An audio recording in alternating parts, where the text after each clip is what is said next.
இயேசு ஒரு முடிவை உண்டாக்கி மகிழ்ச்சியோடு அனுப்பினார். அதுக்குத்தான் இயேசு இந்த உலகத்தில் வந்தார்.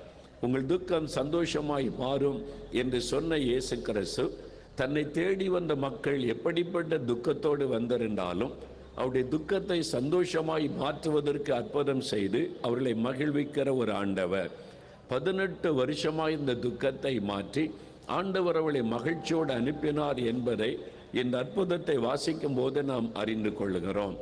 இயேசு கிறிஸ்து நேற்றும் இன்றும் என்றும் மாறாதவர். 2000 ஆண்டுகளுக்கு முன்பாக அற்புதம் செய்த அதே இயேசு இன்றைக்கும் அற்புதம் செய்கிறவர். அவர் இன்றைக்கும் விடுதலை தருகிறவர். இன்றைக்கு மக்களுடைய துக்கத்தை மாற்றி மகிழ்விக்கிற ஒரு ஆண்டவர். எனக்கு அன்பானவர்களே, அந்த இயேசு கிறிஸ்து தான் இன்றைக்கு உங்களை சந்திக்க வந்திருக்கிறார். மனிதர்கள் மத்தியிலே உலாவுகிற ஒரு ஆண்டவர் இயேசு கிறிஸ்து.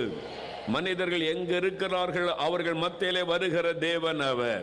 அவருடைய பெயரை சொல்லி கோப்படுகிற இடத்துக்குள்ள அவர் இறங்கி வருவார். ஜனங்களை நேசிக்கிற ஒரு ஆண்டவரும் ஜனங்கள் மத்தியிலே உலாவி அற்புதம் செய்கிற ஆண்டவரும் இயேசு கிறிஸ்து. அவர்